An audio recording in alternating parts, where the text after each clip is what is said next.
All right, YouTube, how you doing? Welcome back to the channel. It is Thursday, November 6th, and we have just one NBA game to dive into in today's video. Like we always do, I'll dive into this game, I'll break it down, I'll give you my prediction on the side, I'll give you my prediction on the total, we'll talk about any other plays like player props that we like within this game, but as always, guys, make sure to keep an eye down on the pinned comment of this video. That's where you'll find all of my final plays, so when I'm actually rolling with myself. If that does interest you, it's absolutely free down in the pinned comment. All right, YouTube, how you doing? Welcome back to the channel. I tell you guys I'm a dummy all the time. They don't suck. They've just been sucking. Get them down to -3, 4 more juice than Jose Canseco in his prime. Tell me you're new without telling me you're new. So don't go jumping down my throat in the comments, right? If you want to fade me, or if you do want to ride me, this still leaves a bad taste in my mouth, right? And remember, more chins, more wins.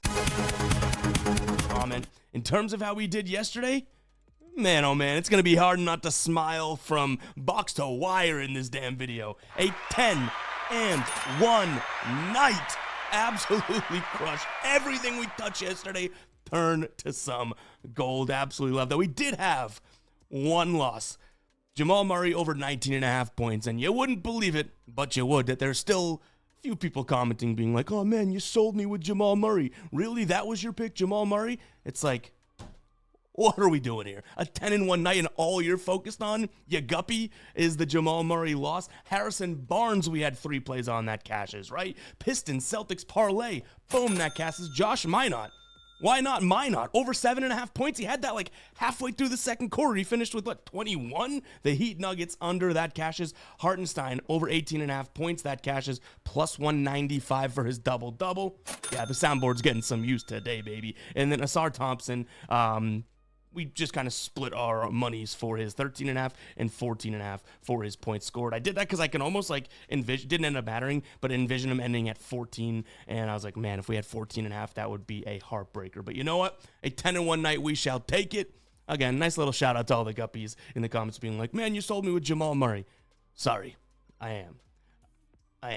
But guys, the ride of the day, we do have some good and some bad news to dive into here. So the vibes stay pretty high with our 2 winners, right? IAW, Ja Morant, under 22.5 points. That comes through. That is IAW's 3rd ride of the day win in a row. Now you can see the tracker is up to date. Right here, IAW, the front runner, leader in the clubhouse for the NBA ride of the day this season. We also had another winner, the official L.A. Adams, my man. A +2, we got it at plus 289 cash. Yeah, Julius Randle, alternate PRA over 39.5. Both those guys are moving on to today. And here's the bad news, and honestly, the somber point here. In all seriousness, so Brandon picks doesn't come through. Derek White beats him by one rebound / assist. He had under 10.5. Derek White had 8 and 3 last night. So my mathematicians out there, what is that? It's 11. Spoiler. But you can see in the comment there, Brendan says, and he got the ride of the day in late, and obviously we didn't know why. He says in the comment that he was in and out of the hospital for his with his grandfather all day. Guys, there's obviously things in life that are way bigger than sports betting, and 100% bigger than sports, obviously, too. And Brandon, obviously not moving on to the ride of the day. We're not going to rag on you. We're not going to drop the womp womp or anything like that. Truthfully, I'll keep your grandfather in mind, and I hope everyone else in the community, in the comment section, watching right now, is doing the same thing. Hopefully everything's headed in the right direction, and I hope everything is all good. So, yes, Brandon, obviously not moving on to the ride of the day, but you know what? Things are bigger than the damn ride of the day on the Guy Boston Sports YouTube channel. You know what I'm saying? Hope everything is good. Let's get a W, Brandon, for some good vibes down in the comments, all right? I hope everything's good with your grandfather.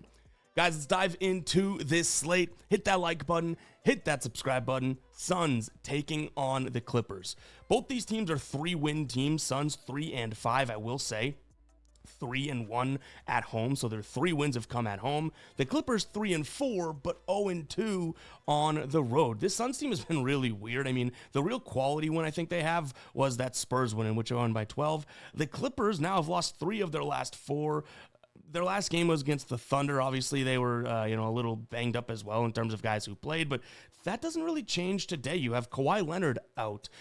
You have James Harden out for personal reasons. On the other side, the Suns are now getting more healthy. You have Jalen Green, hopeful to make his Suns debut tonight. Dillon Brooks is out, but again, Jalen Green coming back, I think, is going to be a massive uptick for this Suns squad. And why is that? Well, I can show you better than I can tell you in the Guy Boston NBA dashboard here, which, by the way, if you guys want it, GuyBostonSports.com, members area, head to the NBA dashboard right there. But check it out, and we'll zoom in a little bit here. Over in Jalen Green, if you don't know him, obviously a guy that can get the ball and go score, right?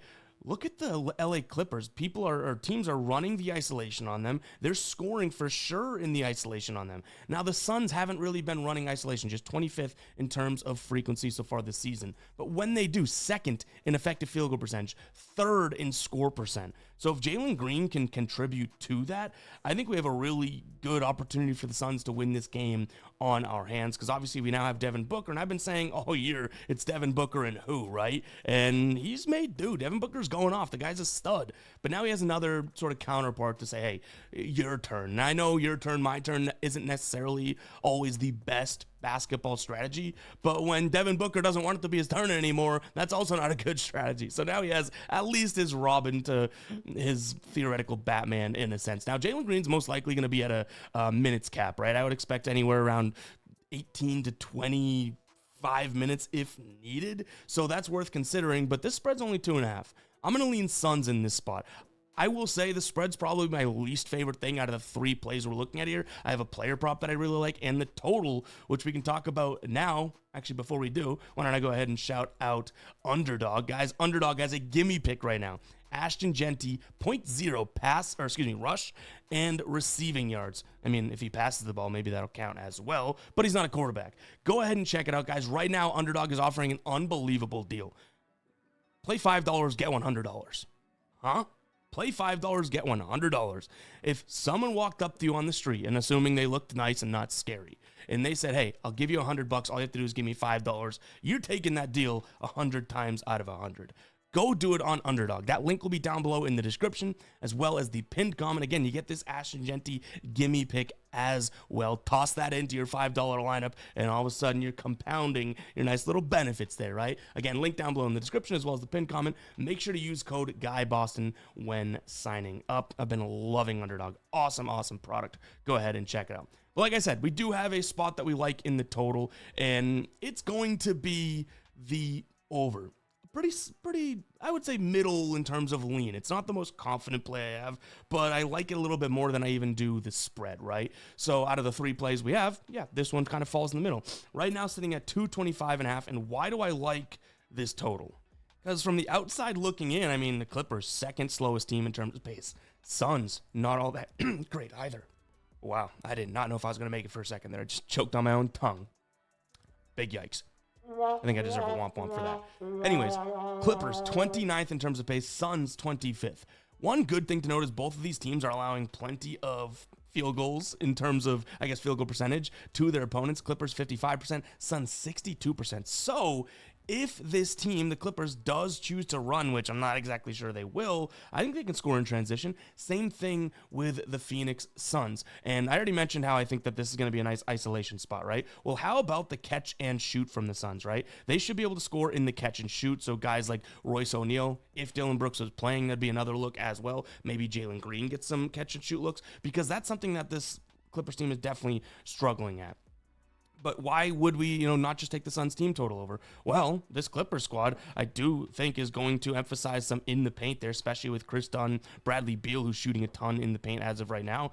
This Phoenix team, I wouldn't sit here and tell you that they're all that great when it comes to defending the paint. Just middle of the pack so far this year, ranked 16th from 18th from a points in the paint allowed. In terms of their actual field goal percentage, 45.3 to their opponents in the paint, and then 69.8 to their opponents in the restricted area. So I think this Clipper squad with Zubac, Derek Jones, Bradley Beal, Chris Dunn, Nicholas Batum's obviously going to sit there, be old, and make some threes, so we don't have to worry about him in the paint. But those other guys that are mentioned are going to emphasize a decent amount of getting into the paint and trying to score and potentially getting to the foul line as well, right? So 225.5 does seem like it is a fairly low number to me. I have this game pegged right around the 227 to 228 range. So yeah, it is pretty close to that 225.5. I don't have this game at, obviously 230 something, but I do think there's more ways to get to that 230 than there is to the 250 15. But let's dive into the player prop that I like, okay? Because this is probably the favorite out of all the plays that I have as of right now, and it's going to be Royce O'Neal. I mentioned the catch and shoot, right? We could see that on the dashboard. The catch and shoot frequency and effective field goal percentages. Clippers team not doing all that great in terms of stopping that. Royce O'Neal, 83.3% of his shots this season have come from downtown and the three-point line, and whether it's the above the break at 38.9% allowed to their opponents,